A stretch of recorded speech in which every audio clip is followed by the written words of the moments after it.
We are Tailgate Talk. Welcome into the show. I'm Matt Thomas. With me, we've got Trent Williams and our sideline reporter, Kyle Schumann, with his microphone. Hanging out. We are coming to you on a Tuesday after Penn State started the season off strong, win 38-15 over the West Virginia Mountaineers. Fellas, what do you think? Initial reactions from week one? Was it good? I don't have too much to complain about. Well, you were all complaining about it a lot in the chat during the game, so yeah, Not me. You were all complaining about it a lot. Not me. I'm not on my phone during the game. I don't know. I can go back and I can check the receipts about that one. Go ahead, because I feel like the one thing I said was like, "We'll be fine." Something positive was the one thing I said. It doesn't sound like you. And then just had Winnie liking all the text messages at like 3 a.m. when I got home after. So good old Winnie. But Coco, what did you think? That's on par for the group chat. No, here's the only thing. I have the receipts. Oh boy. The only text I sent during the game. Only text I sent during the game. A few adjustments, we will be all right. That's it. I think you probably deleted the rest of them. That sounds don't think so. Like something you would do. But I mean, yeah, let's just get right into it. So on a scale of 1 to 10, how surprised were you that Drew Allar was the starting quarterback? 0. I was shocked. I was a negative. I was very shocked. I said, how funny would it be if Franklin just pulled the massive prank and was just like, all right, Bo, we're going to send you out there for the very first play. For the first snap. I still think they should have put Sean Clifford's thing up on the video board when they did the starting lineup. So that would have been funny. Everyone would have lost their mind. And it would have kept the actual starter hidden for a few moments longer. Yeah, I mean they did a good job of that. I don't think anyone caught on, but I mean, you really can't ask for too much more from him at a first time starter. I mean, everyone knows it by now. 19 and 21 or 21 of 29. I've said the number so many times I forget them. 21 of 29, 325, and 3 touchdowns. Big Ten leading passer after week 1. Big Ten offensive player of the week. Like it was impressive. Very, very impressive. He looked very poised. It's almost as if we were bottling up this talent for so long. I wish we would have got a little bit sooner, I guess. I don't know. Says the guy who expects us to have the exact same record as last year. So I wish the guy would have been in last year. Maybe we could have gotten another win or two. I don't know. You never know. But we'll never know. So last year we would have had a better record with him than we will this year with him when he's a year more mature. Noted. Yeah, that makes perfect sense. Well, I mean, we just got to get the most out of him while we can because Coco thinks that after next game he's going to be too veteran and they have to sit him. Put in Smollett. He was awesome though. I honestly exceeded expectations. I mean, he had very high expectations, right? Forever we've been waiting for this. You hear all this stuff about how talented he is, and the question mark on the season was Drew, and he just came out and looked phenomenal in every aspect. That first touchdown pass, I thought that place was going to explode. It was awesome. That was crazy.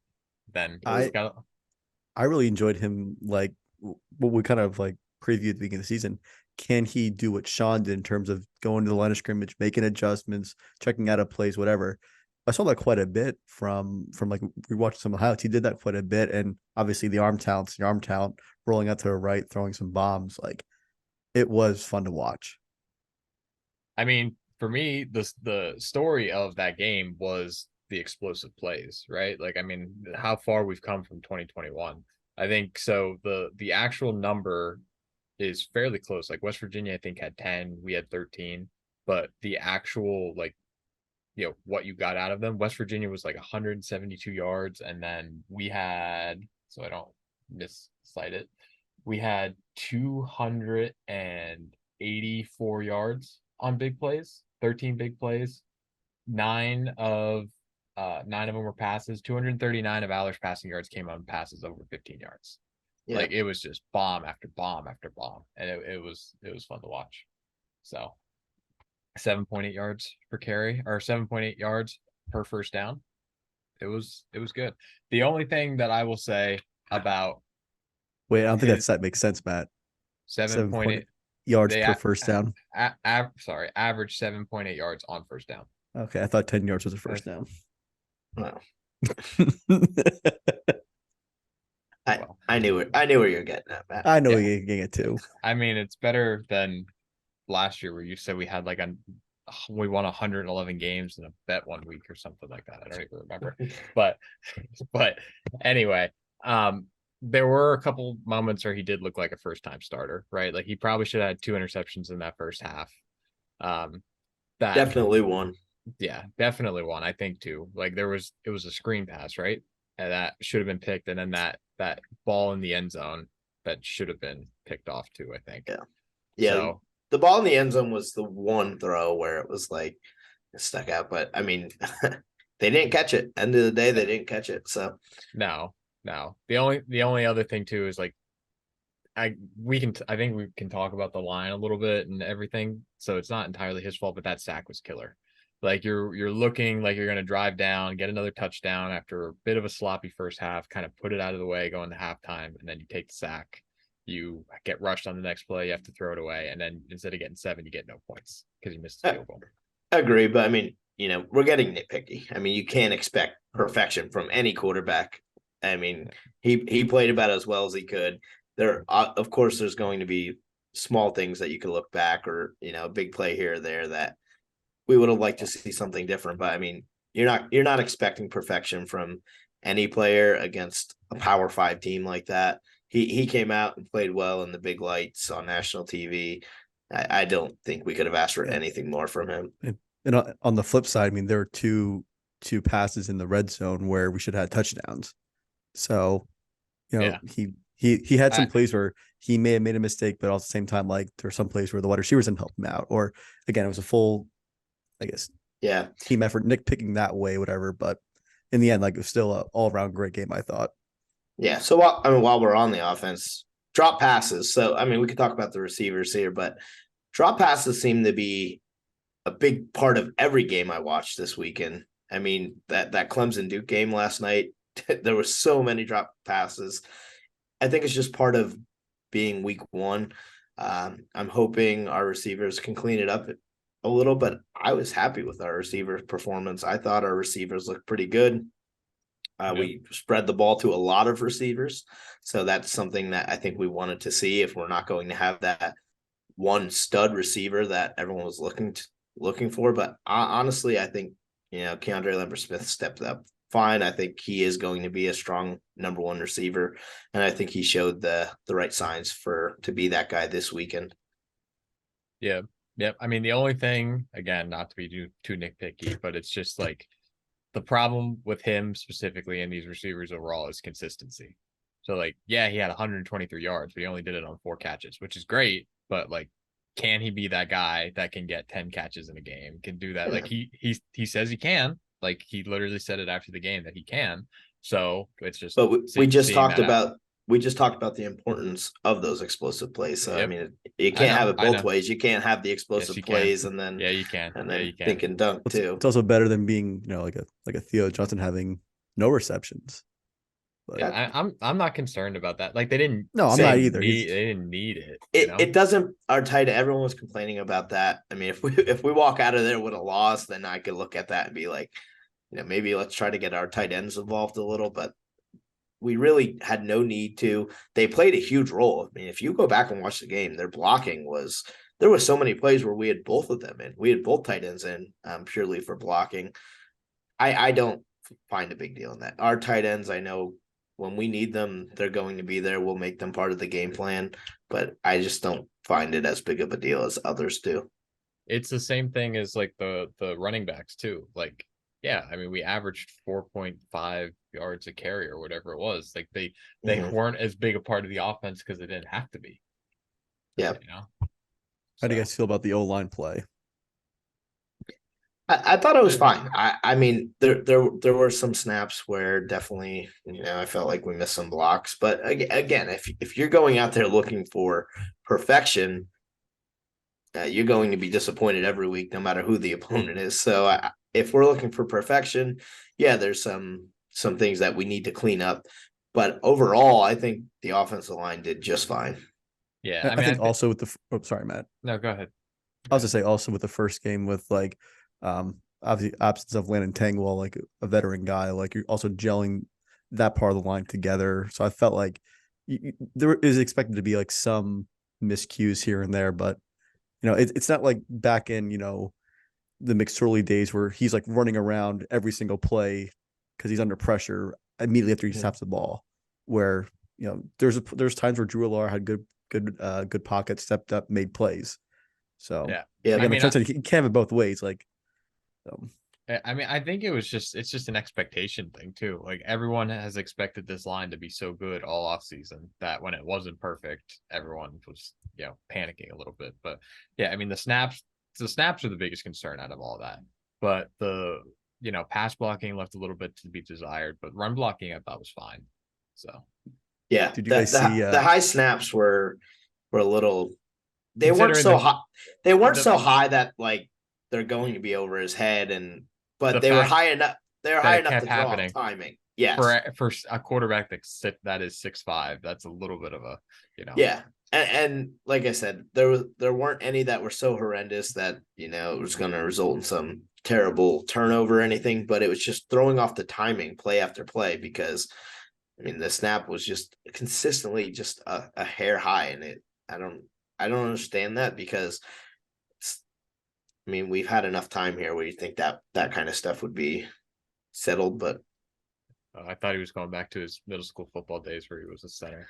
He's gonna say, we didn't run shotgun.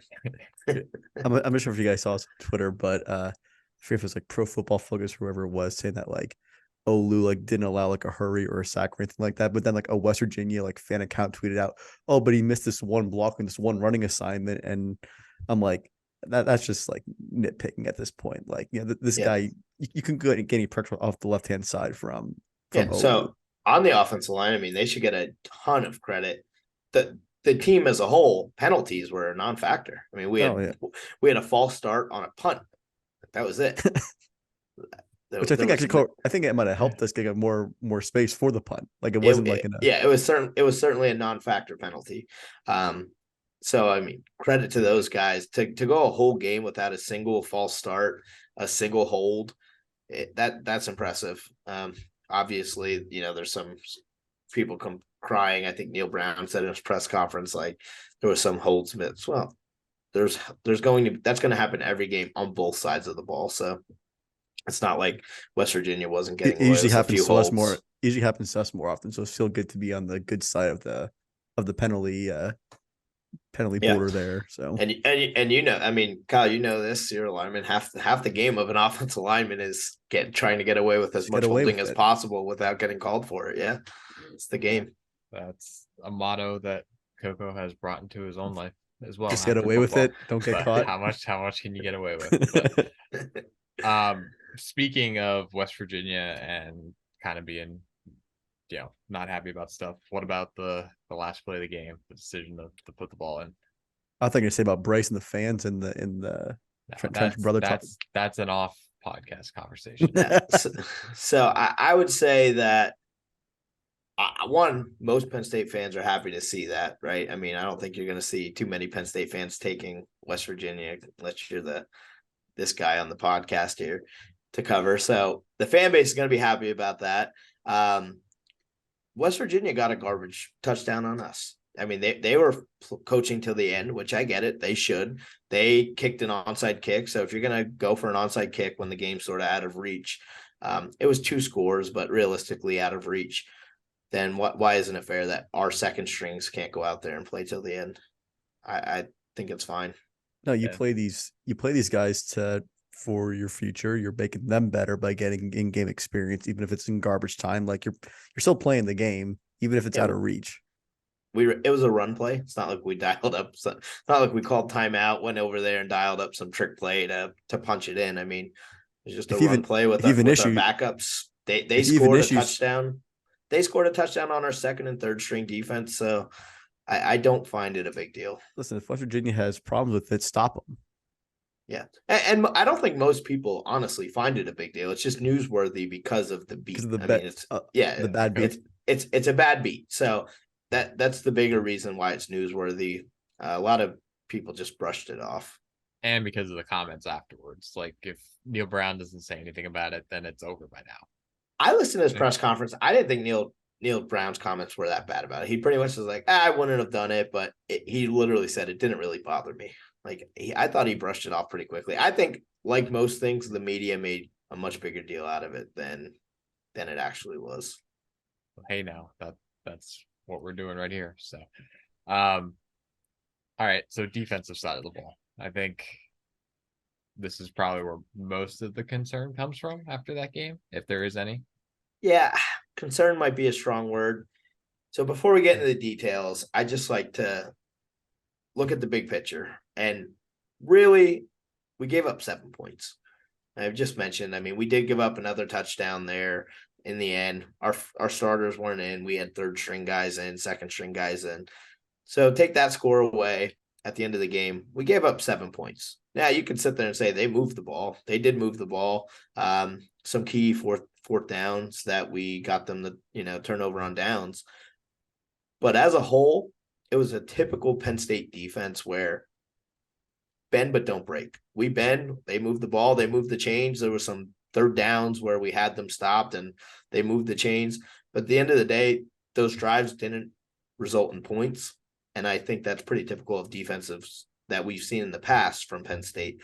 So I'm not as concerned about our defense. There are some things we need to clean up. There's no doubt about that. More on defense than offensively. But if I just take that step back and look, and it's like, all right, our defense really only gave up 7 points. I'm happy with that. I think the big thing is like listen to other pockets as well, other reactions. Other than coming into Michigan, that front is not going to face a better O-line than West Virginia. They have, I mean, coming into this game, we knew that their O-line was the biggest part of the team. They have 5 guys. Their center's are all probably gonna be all pro one day. So they're our front seven's not going to face as good of an offensive line as West Virginia up until the Michigan game. So hopefully we look at this tape and be like, what beat us? And how do we improve on it? And like I said, we have plenty of time to improve on it before that game. So that was like my big takeaway, at least from the front 7 point of view. I don't think they're going to do that. I don't think they're going to try to figure out how to improve. No, I think it was an thank you for laughing, Trent. I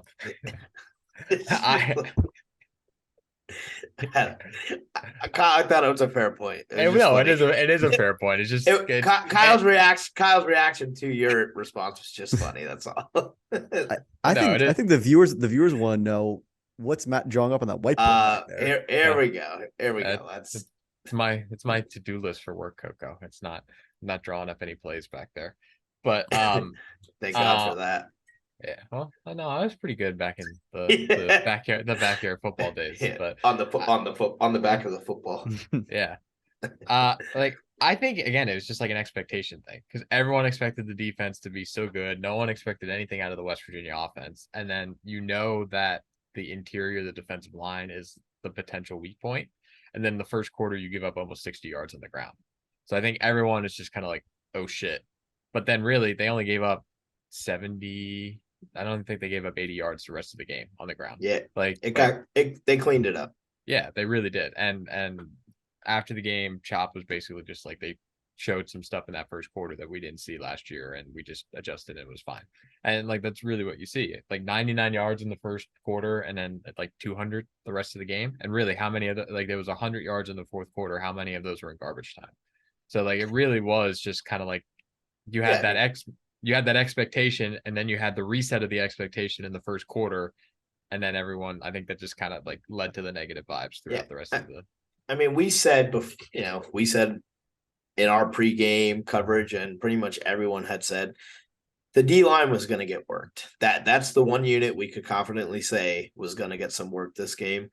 And they did. I wouldn't go as far as to say they got manhandled because, like you said, at the end of the day, you look at the stats. It wasn't anything too impressive. But that first game is always going to be the toughest to prepare for. You're going into a team and a coach with, what last year doesn't always carry over to this year. So when you're looking at film that's a year old with new players and new roster, new coaching changes, you don't know what you're going to see on film. I mean, we could talk about it a little bit, but I feel that was a big factor in this TCU Colorado game this weekend. Is like TCU had nothing to go on Colorado when you're talking about film. Deion's not this coach with 30 years of film that you could predicate yourself on. The whole roster is brand new. They have nothing on film to look at. So, what you're getting in that game is raw. And I think there's a little bit of that at play here, not to that extreme, obviously, but I do feel like we cleaned it up a lot. And I feel like most of that is just because we seen what the look they were going for now. And we may not have been prepared for that, but we did adjust. I'm just ready for that Colorado Duke national championship. I'm glad Trent brought it back. I thought we were going to turn into a Colorado podcast for a minute there. Everyone's on the Coach Prime train. From going for like just week one and what to expect, I don't think we expected their QB to be that athletic either. He had a good he's like a very light version of a Trace. I feel like he may not the strongest arm, but that guy can like move. It's very, very swifty. He was good. And when our D-line did get a pass rush, he was able to negate it and get out of it and escape it. So I feel like that played a factor in like our defense, being portrayed as playing poorly. And again, our defense definitely has some areas that need to be worked after this game. That's what you hope to see. But that quarterback was good. I'll agree with that. Yeah, I think overall the entire West Virginia team played a lot better than everybody expected. So I thought they did a pretty good job. So I'd love to see them whoop up on Pitt. And what's that game? 2 weeks? Yeah, I think it is 2 weeks. Two or three, maybe. I don't know. I feel like there's a lot of games on that whiteout weekend too. But I think one last thing we need to hit on before we can transition here a little bit. Special teams. I was gonna say we knew where that was going. Yeah, special teams. So kicker. I mean, it's a tale of two stories here. We had two kickers, two very different stat lines on those two kickers. So maybe it's just a matter of we started the wrong kicker. Only time will tell. Yeah, I mean, I think the battle's really, really close, and you'll see. I mean, it weird things happen with that. It's kind of like golf where it's a feel thing, and just sometimes the way everything goes. But it's such a mental. I mean, Trent knows me. Trent, am I a driving range hero? Kyle is a driving range hero. And then when I actually get on the golf course, it's like I never held a golf club in my life. So and that it is how kicking is. It's a mental game. You could go out there and you could have a guy that's a stud in practice, but when that pressure's on, the whole 110,000 people are all eyes on you. Changes it's not like a bit. The first two field goals. It's not like they were like 50-yard field goals. They were what, mid-30s? Is that what they were about? Yeah, 38, 34. Yeah. Yeah, they both need to be made. There's no doubt about that. If you want to be a playoff contender, if you want to be a top 10 team, those are field goals that you just cannot miss. Yeah, because again, going back to the discussion on Allar and the sack, like you go from looking like you're gonna get 7 points to you get nothing like that. You can't do that against Michigan and Ohio State. Yeah. So, one overall thing I think that the sport as a whole needs to adjust for is the rule change. I mean, when we went in the locker room there 14-7, it didn't feel like we were. The game never felt out of hand. Yeah, and I didn't feel like our offense was stagnant. I felt like our offense moved the ball fine. Obviously, we left points on the board twice with 2 drives with field goals. But I do think there's just this element of the game. There are less plays. We've seen some low-scoring matchups across college football this weekend. The under's been big in the sport. Then you look at other games like even games that should be blowouts, like your Ohio States, your Michigans, your Georgias. They weren't insane. I mean, you just didn't see some of the scores that you're used to seeing. And I think the rule change might be a part of that. Yeah, I mean, I think – go ahead. No, go ahead. No, I was going to say, for looking at this weekend and some of our other future Big Ten competition, yeah, we had our struggles, but we're comparing ourselves to Michigan, Ohio State. They had their fair share of struggles too against inferior opponents. Like everybody did. Like everyone now today, Florida State's the toast to college football, but like they look bad in that first quarter, that first half, like really bad. Like Jordan Travis looked really, really bad early on, and they figured it out and they ended up steamrolling. Yeah. So it's week one. That's just what happens sometimes. But Yeah, it feels good to come out of that game with quarterback play like we had, and then to watch Ohio State's quarterback play this weekend, or last night Clemson's quarterback play. It feels good to not be in that situation. I know it's a little off the cuff right now, but actually it actually ties right in. Can I ask my last call question right now? 'Cause it's actually a good talking point right now.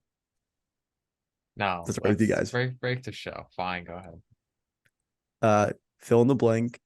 Drew Allar is a top blank quarterback in college football right now. Oh man, based off one game. All right. Right? Hey, it's week one. Everyone So overreacts based on what you I see with like other teams that play this I weekend. I have one game of film, and if my decision is based off one game, top 10. I'm not going to go top 5. There's some really good quarterbacks out there that are a lot more veteran, but top 10. No, I was gonna say top 15. Like on talent That's alone, what he's I top. thought. He's top 20. I'm going purely off one game. I'm assuming every game's he's gonna play like that. I went through other teams like who like the quarterback play they got versus like the quarterback for TCU, reigning runner up. Their QB kind of sucked. They could have used a Drew Allar. For sure. So there's a reason he wasn't starting in the national championship game. But all right, I think that's enough West Virginia. Moving on, 1-0, Delaware. So I don't think we're gonna have too much to say on this one either. Yeah, we can be short. I'll just throw out a couple of things from the game notes that they sent us this week. It's kind of interesting. So I could have swore that we played Delaware before. Apparently we haven't. Like I thought, like did we have them scheduled during COVID? Like I feel like we've played them before, but we apparently have not. Didn't Pat Devlin go there? Yeah, and I know about Delaware. You've been around a long time, Matt. So there's a chance that we did play them back in like the early 1900s. We did not. Apparently, Penn State meets Delaware for the first time in program history. It is the 163rd different opponent for Penn State in its program history. And Penn State is 116, 79, and 12 against FCS teams, which I'd like to see who those 79 losses were to. But I mean, yeah, it's an FCS game. If it makes you feel any better, Delaware went to the playoffs last year. They're 1-0 this year. Their offense is pretty good, like pretty explosive. They have a pretty good passing attack, but I mean, these games are. It's hard to sit here and break it down like you would West Virginia and talk about matchups. The matchup is we're better in every category. We better be. What do you guys want to see from this game then? I want to see. I want to see a game where we're going to be winning by 30 plus points. I was going to say I want to see it not turn into Villanova 2021. Is what I want to see. Yeah, I want another clean game. I'd like to see turnovers stay at 0. I'd love to see that because there's no need to force the ball this game. I'd like to see our defensive line we should be able to get some actual pressure. I'd like to see a sack or two. Some of the small things cleaned up from last week, but even if we do clean those things up, it's not saying much. I mean, we're playing Delaware. So these are the games where you just want to see us get a quick lead, fast lead, and get our backups in there and get starters out, get our starters out, keep everyone healthy. That's the biggest thing. I did see one interesting stat from last week's game. I think Franklin touched on it too, that Delaware didn't punt last week. In their game. They played Stony Brook and they didn't punt at all. So I'd like to see them punt for the first time this season. I think that's a pretty safe bet. But yeah, I mean, I'd like to see a little bit more of a clean pocket for Allar and just kind of like get to see some of that stuff. Honestly, like, all right, let's just be real. Everyone wants to go see Allar just like light them up. Like we want to see those throws. We want to. This is a game when you're. I'd like to see Drew pad his stats. Yeah, this is an NCAA football game. When you're playing growing up, you want someone to win the Heisman. You go and throw for 550 against Delaware. Yeah. One thing I want to see this game for sure. I want to see a breakout run. I want to see a run actually Yeah. break out to the house. Not we were close. We had so many close calls last week where it felt like a shoestring or two that held them up. But I'd like to see at least one of our backs take one to the house for an explosive run. Yeah, I think that turnovers too would be good. Not only just keeping ours clean, but getting some as well, because that was such a hallmark of last year's team that, not getting one last week. There should have been one or two maybe, but I think if we can get a couple of those, that'd be good. I mean, just see some of these young guys, like be interesting to see Smolik and see how he does. Like, some of these younger freshmen that we're hearing so much about, like it's pretty much the long and the short of it. Yeah. These games are just, there's really nothing to talk about as a fan going into them. It's more coming out of them and talking about, some of the different things you see, especially once you'd like to see Bo get in there and get real quality time, more time than he got this week, and see what he has, see what some of that receiving core, see what some of those guys look like in the spotlight. Yeah. And we should have touched on it back in the West Virginia recap, but Malik McLean, it was awesome. Yeah. Like see some more of him, like let him flash a little bit. Let's see Cephas flash a little bit. Like just Yeah. Shout out Liam. Liam played he had two big plays that I remember. Shout out to him. That drive we put together. Now we're back at West Virginia, but that drive we put together to end the half was sweet. Just fortunately couldn't get any points out of it. Yeah. I'm also fortunate that I don't think we saw any big injuries or anything to my knowledge. I didn't see anything. Not during the game, no. Yeah. Yes, Amari Evans. Yeah, he was questionable. That in the injury report, that's a good side note, because that threw me for a freaking loop. I was not expecting that to come out on Saturday night. Like the way I read that rule change was that it was going to be only during Big Ten play.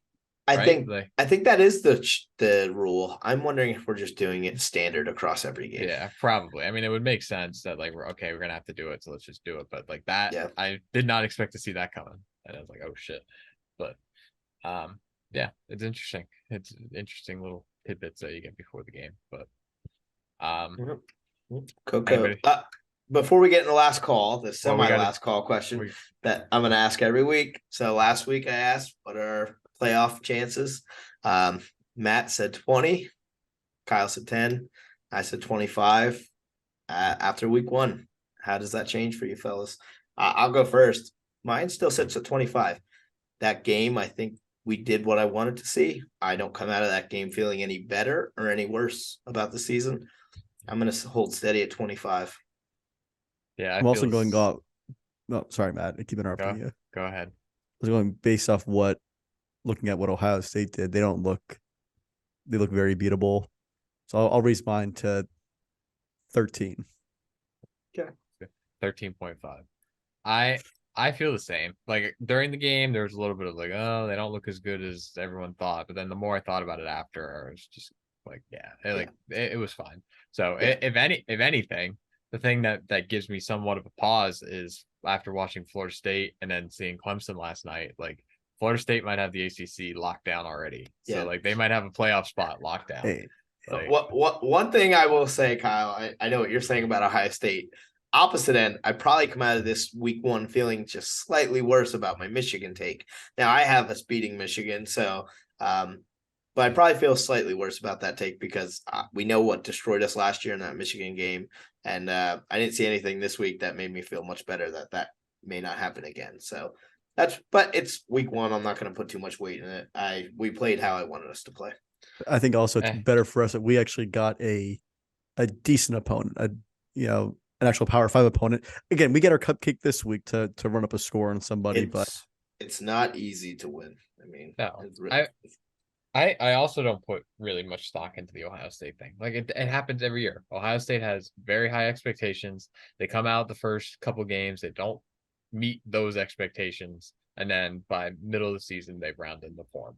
It happens every year. So it's fine. Yeah, I think this year was just different though, because it's typically they don't meet those expectations, as in they tend to give up more points yeah. defensively, but the offense is there. Even though the offensive 23 points is not Hey, great against Indiana.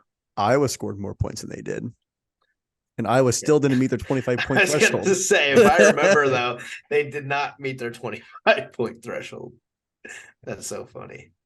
Well, Iowa scored like within like the first minute, and then they just went pure Iowa and only scored 17 points for the rest of the game. So yeah. Well, the defense didn't score. That's the problem. True. But so Kyle gave his last call question already. Well, no, we got bets, don't we? We got bets. Yeah, I do have 4 for this year. Okay. So since we're playing an FCS opponent, I actually didn't know this. We don't, there's no lines or over-unders for FCS opponents. That's not going to stop the Coco Sportsbook. Go ahead. Kyle, yeah, set a line for us. Let's go. Penn State -70. Oh, okay. We're putting them on the spot. Penn State 32.5. Okay. I'll take the over. Yeah, I'll take us to cover. I mean, I'll take us to cover 32. Yeah, I got to write this down here. I like that line. It's not a terrible line. Probably a little low. But again, this whole these games are tough because obviously we can crush them by 50. We can win by 28 and then throw our backups in. Exactly. And then, so yeah, I'll take us to cover that though. I'm a believer. I'm gonna take on Caesars here in a little bit. You did set some lines last year off the top of your head that were pretty good. I'll say that. Do you guys want some real lines? Got 4 for us here for this week. We're gonna ride the Colorado coattails here. Nebraska's playing at Colorado. Colorado's favored by 3. This game last week was Nebraska by 10. So, or was it Nebraska by 7? I think it moved like 10 points, something like that. So it's crazy how 1 week overreaction. But yeah, Nebraska by 3 right now. I'm a little torn because I don't think Nebraska's very good. No. I'm not fully. I do think Colorado's going to be better than most people gave him credit for. I mean, Travis Hunter is legit.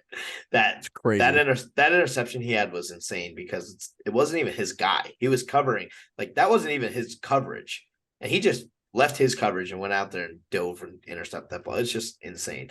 But I do think part of Colorado is, like I mentioned already, that the film on them. I think Nebraska is going to be able to clean a lot of that up now if they have a game of film on them. But I don't think Nebraska is very good either. So I think I'm going to take Colorado. Matt? Yeah, I mean, I kind of feel the same way. But just remember, Dion keeps his receipts, Matt. So Dion, I don't think Dion's going to watch this show. But he does. I'll take Colorado too. Whatever. I might bet Nebraska myself, but I'll take Colorado for here. Yeah, I'll ride with Dion. But the thing is, how many snaps can Travis Hunter keep playing? We played 120, 130 snaps or something crazy like that, and yeah, that's not sustainable. But we're gonna find out. Right. That's next one here. A&M's playing at Miami. That over under is 51.5. I like A&M look good. Miami played Miami of Ohio. Miami won that game. The battle of the real Miami. Got him. But yeah, I thought A&M looked good. I think A&M was sort of just like an outlier last year. So I'm gonna go with A&M. It's over under. It's over under. Oh, I'm sorry. What was it? what was the over under? 51.5. I didn't even tell you what A&M was. Oh, under. I'm big on the unders this season. I'm gonna go under too. Damn, I have under as well. I don't think the sportsbook have the first downs things caught up yet. The whole first down roll. I took the under in that Duke Clemson game last night. I probably should have doubled and tripled up on it. Just never got even close. Return trip here. Texas is playing at Alabama. I think it's a night game. Alabama's favored by 7. Bama. 7's a lot of points, but I just until Texas can actually prove to me they're back, I'm gonna go horns down here. Give me Alabama. Texas did not look good this week. Alabama, but I mean, it was Middle Tennessee, but they looked all right. Plus, I think See, if you sorry, Matt. I keep cutting, like keep cutting Matt off. saving like after last year, like, This game being at Alabama is helps a a lot. big difference maker for me. Yeah. With 7 points at Texas, I'm taking Texas, but at Alabama, I'm taking Alabama. I'm just banking on Texas was just prepping for Alabama this whole time and just ignored their week 1 opponents. So I'm going to take Texas to cover. And I think it's going to be a game like last year, where it's going to be come down to the final possession, and Texas is going to blow it, but I think they'll cover the 7 points. I'm rooting for Texas. And last one here, Oregon's playing at Texas Tech at over under 66.5. And Texas Tech laid an egg against Wyoming last week. They were favored by like 14 or 17 points. They just lost outright in like Laramie or wherever the hell they play in Wyoming. Under.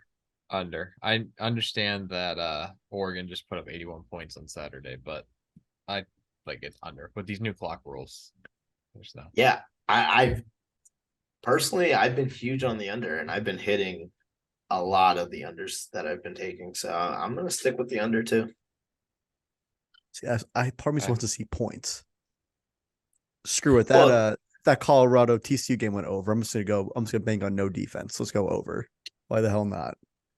Life's too short to bet the under. I've got another one to add. So, Granddad's coming this week, and right now AccuWeather says that there's an 84% chance of rain. Over or under on rain? Over under 3 feet of snow. That's just a guarantee it's going to rain. Yeah. Is it rain at any point on Saturday or during the game? It just says showers throughout the day. Mm. Yeah. It was beautiful. It was beautiful, like in the 10-day forecast, and as soon as we hit Sunday, like, oh, Granddad's coming this week. Rain. Change that up right away. Yeah. So rain. Yeah. All right. Pick your plate. That was just did that. Last call. Last call. Yeah, there we go. Right, wow, we're on it today. Kyle gave his last call question already. You want me to go, Matt? I'll think of another one on the spot here.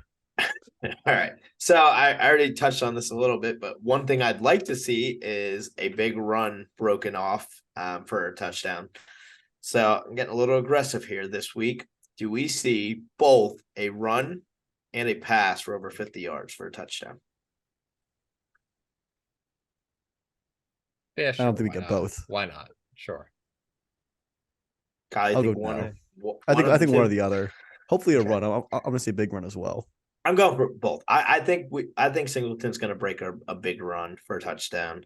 And I think we could easily get another broken coverage pass play where Keandre Lambert-Smith's just sitting out there wide open with no defenders around him. So I'm going to go with both. Yeah, sure. Why not?